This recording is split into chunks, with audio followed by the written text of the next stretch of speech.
دیکھنے اور سننے والے تمام ناظرین کو آپ کے ہوسٹ محمد یاسر ممتاز کی طرف سے السلام علیکم۔ جیسا کہ آپ سب جانتے ہیں کہ ہماری اس ویڈیو سیریز کا مقصد مولا علی علیہ السلام کے ان فضائل کو بیان کرنا ہے جو یہ دنیا لوگوں تک نہیں پہنچا سکی۔ چلیے آج ہم اپنی ویڈیو کا آغاز مولا علی علیہ السلام کے اس واقعے سے کرتے ہیں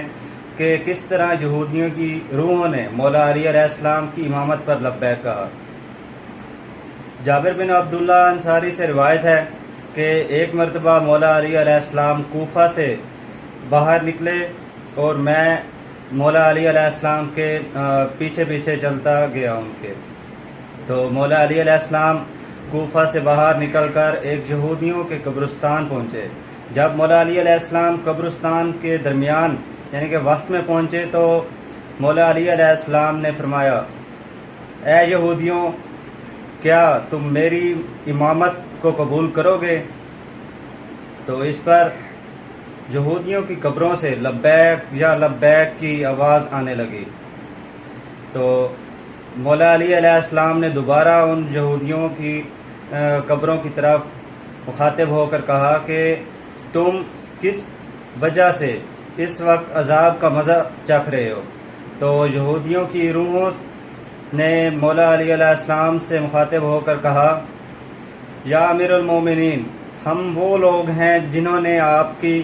امامت اور ولایت کا انکار کیا تھا اور تا قیامت عذاب میں مبتلا رہیں گے۔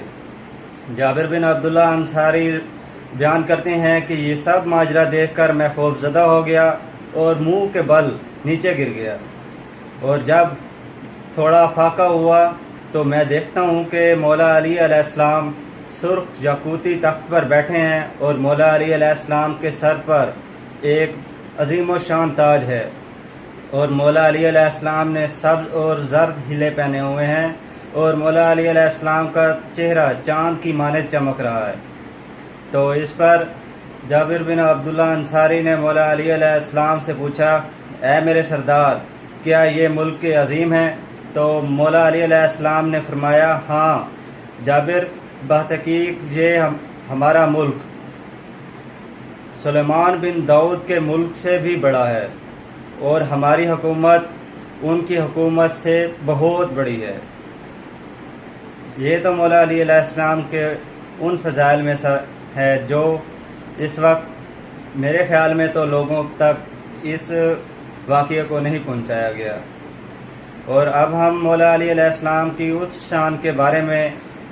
بات کرتے ہیں جس کو چھپانے میں لوگوں پر اللہ تعالیٰ نے عذاب بھی نازل کیا، اور وہ کیا ہے؟ وہ اعلان غدیر کو چھپانے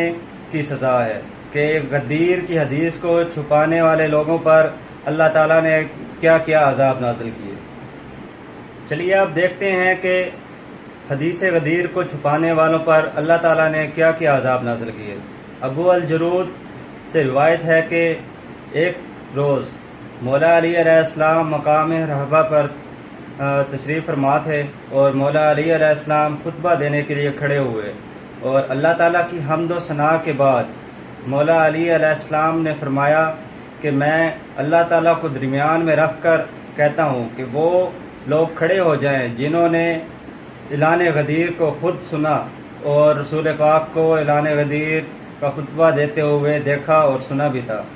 اور وہ شخص کھڑا نہ ہو جو یہ کہتا ہو کہ اس نے یہ خطبہ کہیں سے سنا ہے یا اس کو کسی نے خبر دی ہے، بلکہ وہ اشخاص کھڑے ہوں جنہوں نے خود رسول خدا صلی اللہ علیہ وسلم کو خطبہ دیتے ہوئے سنا اور دیکھا بھی تھا، اور اپنے دلوں میں اس خطبے کو محفوظ کر لیا تھا۔ اور اس حکم پر بروایت 30، 17 یا 12 صحابی کھڑے ہوئے جنہوں نے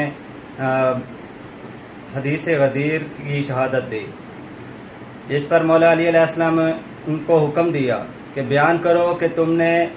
یوم غدیر کیا دیکھا تھا اور رسول خدا صلی اللہ علیہ وسلم کو کیا خطبہ دیتے ہوئے سنا تھا۔ تو اس پر سب نے یہ بات دیکھ رہے مقام غدیر پر جو کچھ واقعہ ہوا اس کو لوگوں کے سامنے گوش گزار کر دیا کہ کس طرح رسول خدا صلی اللہ علیہ وسلم نے یک قافلہ روک دیا، کیونکہ قافلہ روکنے کی ایک وجہ تھی، کیونکہ جب رسول خدا صلی اللہ علیہ وسلم حج کر کے مقام غدیر کی طرف جا رہے تھے تو راستے میں رسول خدا صلی اللہ علیہ وسلم پر ایک آیت نازل ہوئی، اور اس آیت کا ذکر قرآن مجید فرقان حمید کی پارہ نمبر 6 کی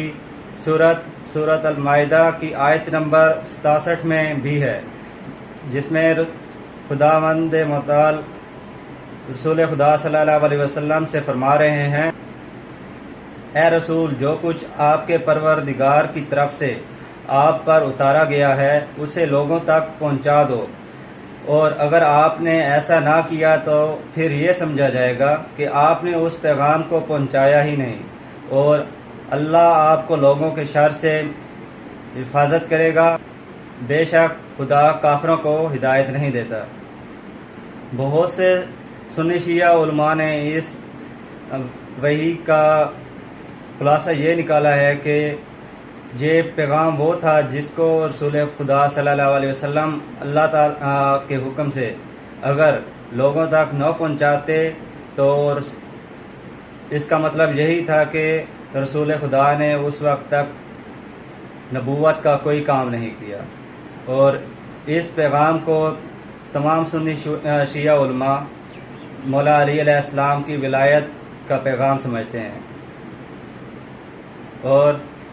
اس کے بعد کس طرح رسول خدا صلی اللہ علیہ وسلم نے قافلے کو روکا اور جگہ کو صاف کیا، اور رسول خدا صلی اللہ علیہ وسلم نے خیمہ لگانے کا حکم دیا، پھر اس کے بعد رسول خدا صلی اللہ علیہ وسلم نے پلان شتر کا ممبر تیار کروایا۔ ممبر تیار کروانے کے بعد رسول خدا صلی اللہ علیہ وسلم مولا علی علیہ السلام کو لے کر ممبر پر تشریف لے گئے، اور اس وقت دوپہر کی چلملاتی دھوپ میں ریگستان میں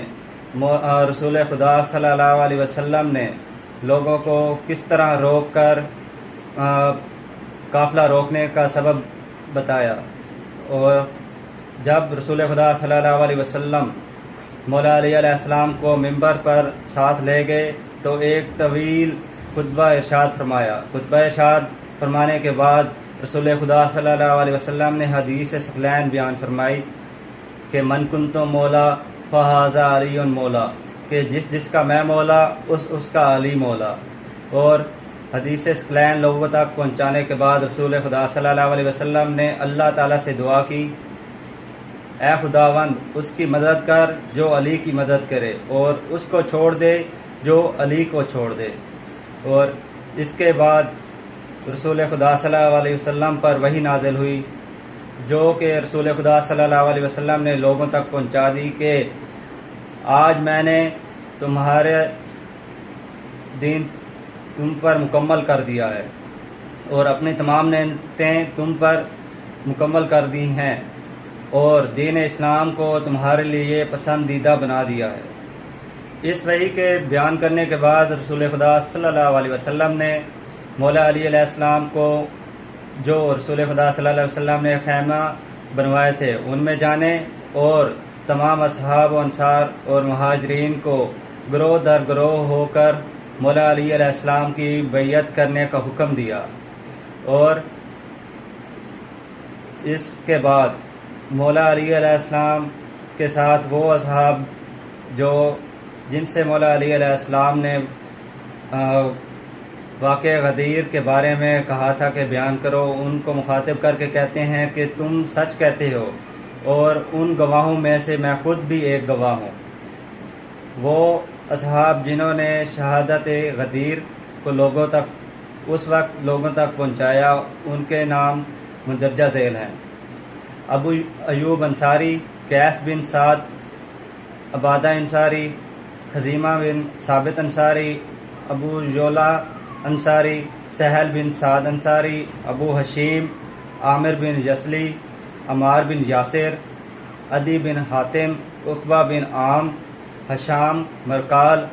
عبداللہ بن بدیل وغیرہ۔ اور اس مجمع میں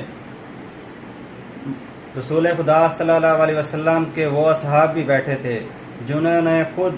رسول خدا صلی اللہ علیہ وسلم کو وہ خطبہ ارشاد فرماتے ہوئے اور حدیث ثقلین لوگوں تک پہنچاتے ہوئے دیکھا بھی تھا اور اپنے کانوں سے خود سنا بھی تھا، لیکن پھر بھی انہوں نے حدیث غدیر کو لوگوں سے چھپایا۔ ان کے لیے مولا علی علیہ السلام نے بد دعا بھی دی اور وہ اس دنیا سے اس وقت فنا تو نہ ہوئے، پر لوگوں کے لیے عبرت کی نشانی بن گئے کہ جو مولا علی علیہ السلام کی ولایت کو چھپائے گا تو اس کا یہ انجام ہوگا۔ ان میں چند برس کی بیماری میں مبتلا ہو گئے، کچھ اندھے ہو گئے اور کچھ دیوانے ہو گئے۔ ان میں سے چند کے نام یہ ہیں: انس بن مالک، زید بن ارقم، برا بن عازب انصاری، جریر بن عبداللہ، عبد الرحمن بن مدلج، یزید بن ددیفہ، اشد بن قیس، زید بن یزید۔ یہ وہ رسول خدا صلی اللہ علیہ وسلم کے صحابی تھے جنہوں نے حدیث غدیر کو لوگوں سے چھپایا تھا۔ پھر مولا علی علیہ السلام نے ان اصحاب جو منکر حدیث غدیر تھے ان کو مخاطب کر کے فرمایا کہ کس چیز نے تم کو شہادت دینے اور کھڑے ہونے سے روکا، حالانکہ تم خود مقام غدیر پر موجود بھی تھے اور رسول خدا صلی اللہ علیہ وسلم کو کہتے بھی سنا تھا۔ تو ان میں سے ایک شخص کھڑا ہوا اور کہا کہ اب میں بوڑھا ہو گیا ہوں اور مجھے یاد نہیں رہا کہ رسول خدا صلی اللہ علیہ وسلم نے اس وقت کیا فرمایا تھا۔ تو مولا علی علیہ السلام نے اللہ تعالیٰ کو کہا، اے خداوند، اگر یہ دل میں کھوٹ کے باعث جھوٹ بول رہے ہیں اور اعلان غدیر کو چھپایا ہے تو ان پر عذاب نازل فرما۔ مولا علی علیہ السلام کی یہ دعا اسی وقت قبول ہوئی اور اسی وقت ان لوگوں پر اللہ تعالیٰ کی طرف سے عذاب نازل ہو، اور اسی وقت برا بن عازب ادنا ہو گیا، اور وہ پھر لوگوں کو کہا کرتا تھا کہ ایسا شخص کیسے ہدایت پا سکتا ہے جس کو علی نے بد دعا دی ہو۔ اور اسی وقت انس بن مالک برس کی بیماری میں مبتلا ہو گیا اور اس کا امامہ بھی اس کے برس کے دھبوں کو چھپا نہ سکا اور اس وجہ سے وہ چہرے پر برقع ڈال کے رکھتا تھا۔ زید بن ارقم اندھا ہو گیا اور لوگوں سے کہا کرتا تھا کہ اس کے اندھا ہونے کی صرف ایک ہی وجہ ہے کہ اس نے حدیث غدیر کو چھپایا تھا۔ اور جریر بن عبداللہ دیوانہ ہو گیا۔ یہ تو وہ لوگ تھے جنہوں نے مولا علی علیہ السلام کی ولایت کا اعلان سن کر بھی منکر ہو گئے تھے۔ تو اب کے لوگ جو مولا علی علیہ السلام کے بغض میں لوگوں کے ساتھ اور چند اصحاب کے ساتھ کمپیئر کرتے ہیں کہ فلاں کی شان زیادہ ہے، فلاں کی کم ہے، تو وہ یہ جان لیں کہ مولا علی علیہ السلام کا مقام سب سے اعلیٰ ہے، اور جو اس طرح کے کام کرتے ہیں تو وہ اس بات پر یقین رکھیں کہ جلد ان پر بھی اللہ تعالیٰ کی طرف سے عذاب نازل ہوگا۔ وہ عذاب یہ نہیں کہ ان کو پتھروں کی بارش ہوگی یا اللہ تعالیٰ ان کو غرق کر دے گا، بلکہ وہ عذاب اللہ تعالیٰ کا کسی نہ کسی بیماری، کسی نہ کسی سخت پریشانی کی صورت میں بھی ہو سکتا ہے۔ ایک مرتبہ امام احمد بن حنبل سے ان کے بیٹے نے پوچھا کہ بابا، کیا آپ مجھے بتا سکتے ہیں کہ صحابہ میں سب سے افضل کون ہے؟ تو اس پر امام احمد بن حنبل نے کہا کہ پہلے نمبر پر حضرت ابو بکر، پھر حضرت عمر اور پھر حضرت عثمان۔ پھر امام احمد بن حنبل چپ ہو گئے۔ تو ان کے بیٹے نے امام احمد بن حنبل سے پوچھا، بابا آپ نے مولا علی کا نام کیوں نہیں بتایا؟ تو امام احمد بن حنبل نے کہا، بیٹا تم نے اصحاب میں سے پوچھا تھا کہ اصحاب میں افضل کون ہے؟ تو اس پر امام احمد بن حنبل اپنے بیٹے سے فرماتے ہیں، بیٹا میں نے اصحاب میں افضل بتائے ہیں، اور مولا علی علیہ السلام تو اہل بیت میں سے ہیں اور ان کا مقام اصحاب میں سب سے اعلیٰ اور سب سے بلند ہے۔ تو اس بات کا اندازہ تو ہمیں امام احمد بن حنبل کی اس روایت سے بھی کر لینا چاہیے کہ مولا علی علیہ السلام کا کیا مقام ہے۔ انشاءاللہ ہم اپنی آنے والی ویڈیو میں مولا علی علیہ السلام کی اس شان کے بارے میں جانیں گے کہ جب ایک شخص نے مولا علی علیہ السلام کی شان میں گستاخی کی تو اس پر اللہ تعالیٰ کی طرف سے کیا عذاب نازل ہوا، اور یہودی کے ان سوالات کے بارے میں بھی جانیں گے کہ مولا علی علیہ السلام نے ان تمام سوالات کا کس طرح حکمت اور دنائی کے ساتھ ان کے جوابات دیے اور اس یہودی کو لاجواب کر دیا۔ اگر آپ کو میری یہ ویڈیو پسند آئی تو اس ویڈیو کو اپنے دوست احباب کے ساتھ بھی شیئر کریں تاکہ وہ بھی اپنے علمی اور اسلامی نالج میں اضافہ کر سکیں، اور ہمارے چینل کو سبسکرائب کر لیں تاکہ ہماری آنے والی تمام ویڈیوز آپ تک پہنچتی رہیں۔ اپنی دعاؤں میں مجھے یاد رکھیے گا۔ اللہ تعالیٰ آپ سب کا حامی و ناصر ہو۔ اللہ حافظ۔